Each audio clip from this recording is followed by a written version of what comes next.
이재명 당대표께서 단식 중이시고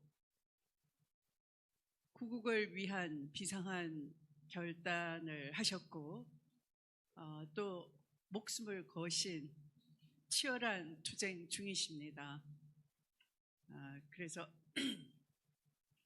저의 이 시국 강연도 역시 우리가 이대로는 있을 수가 없다라는 생각에서 동시에 시작이 됐는데요. 그러다 보니 제가 대구에서 여러분께 이렇게 만남의 시간이 이제 조금 걸렸습니다. 앞서 홀로 아리랑 노래를 들으니까 금강산 물도 동해에서 설악산 물도 동해에서 만나는데 우리는 왜 만나지 못하며 가다가 잠시 쉬더라도 손잡게 함께 가자 하는 노래말을 들으면서 이 평화와 이 민족의 비전이 실종되고 있음에 참으로 가슴이 미어지듯 아팠습니다. 아마 여러분들도 함께 그러셨을 것 같은데요. 지금 이 순간 간신히 숨을 쉬고 있는 이재명 당대표도 그러한 마음 아닐까 싶습니다. 그래서 아무리 우리가 대신 투쟁한다, 싸우겠다 하더라도 도저히 그냥 일어나지지 않는 그런 처참한 심경 아닌가 생각하니까 더 힘이 드네요. 우리 대구는요, 몇십 년 전만 해도 이렇지가 않았어요. 제가 기억하던 어린 시절도 저의 아버지는 늘 현실 정치를 비판하고 그 비판도 그냥 하시는 게 아니라 조목조목 잘못된 것을 알려주시고 어쨌든 제가 사는 동네의 선생이었어요. 워낙 그 비판을 날카롭게 하시니까 대구가 이제 비판하는 소리가 들리질 않습니다. 왜 그렇게 됐느냐? 여러분 잘 아시는 인혁당 사건을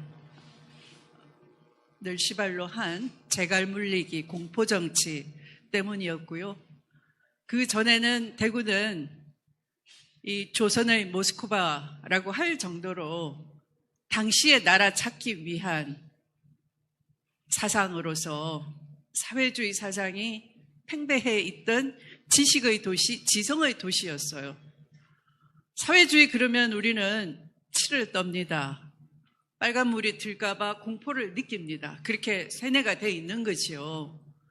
그런데 이념이나 주의, 사회주의, 민주주의 이런 건 다 뭐예요? 세상을 경영하는 방식을 체계화해낸 것이 주의나 사상이라 할 수 있는 거지요. 그런데 그 궁극의 목적은 뭐냐?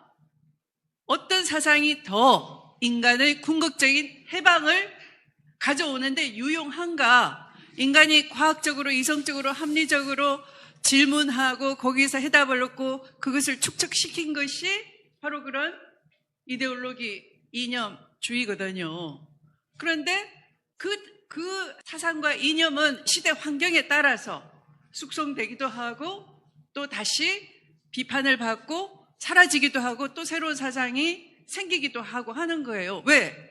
인간이 과학을 발전시키듯이 사상도 진보시키는 거니까 그 진보를 가능하게 하는 것이 바로 우리가 인간이기 때문이에요. 인간은 머무르지 않아요. 항상 같지 않아요.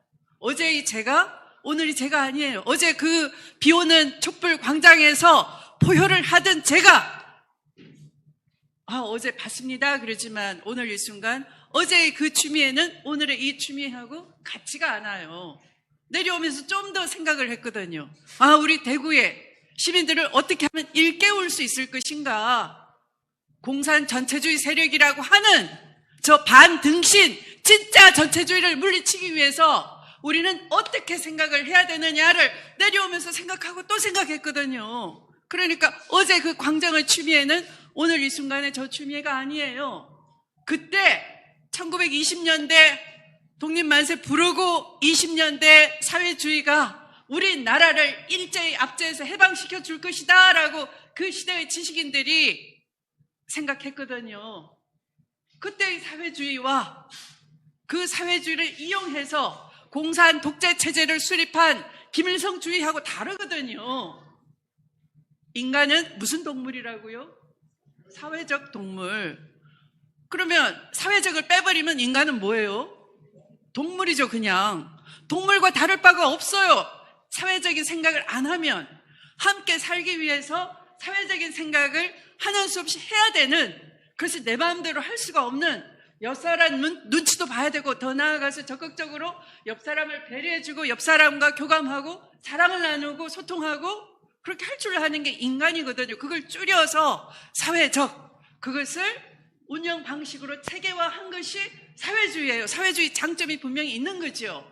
그런데 사회주의가 이념화돼서 어떤 개인을 숭배하고 어떤 독재 체제를 공고히 하는데 도구가 되고 이용이 되고 무조건 믿으라, 안 믿으면 너 반동이야 할 때는 우리는 그 사회주의를 비판할 줄 알아야 돼요. 그래서 뭘 또 만들었어요? 민주주의를 만들었어요. 민주주의는 뭐예요? 민주주의는 가장 기본이 인간 각자가 고유한 가치가 있고 각자 자율성이 있고 각자가 자치의 영역이 있다. 자기가 법만큼 모을 수가 있는 사유재산을 가질 수가 있고 안 뺏겨야 되는 거죠. 그죠? 일정하게는 국가가 아무리 강요를 해도 내 기본적인 의식주를 유지하기 위한 것은 내가 지킬 수 있어야 돼요. 그리고 내 마음대로 강요당하지 않은 사적 자치의 원칙이 있어요. 그것이 다 자유를 기반으로 하는 거예요. 내가 자율적으로 판단하고 비판하고 결정할 수 있는 권리, 이것 때문에 민주주의가 길게 가는 거예요. 근데 이 민주주의가 윤석열처럼 능력 있으면 남을 짓밟아도 되고 고시 패스하면 검사 돼서 마음대로 법기술 부려서 남을 괴롭히고 사법살인해도 되고 인격 훼손해도 되고 그렇게 망나니 짓을 하면 어떻게 돼야 돼? 그게 자유입니까? 아니죠. 민주주의가 윤석열식으로 윤석열을 포장하는데 이용되면 우리는 어떻게 해야 돼요? 비판을 할 수 있어야 돼요. 비판을 하니까 뭐라고 하는 거예요? 재갈을 물리려고 하는 거죠. 지금 언론의 자유가 있습니까? 없어요. 한쪽으로는 자본의 노예가 됐어요. 언론 사주의 말을 안 들으면, 광고주 말을 안 들으면 광고 끊기고 언론 사주 말 안 들으면 그 회사에서 쫓겨나는 게 기자 신세예요. 여러분들로부터 시민들로부터 기레기 소리를 듣지만 어쩔 수 없이 자본에 예속돼 있는 거예요. 또 한쪽으로는 뭐예요?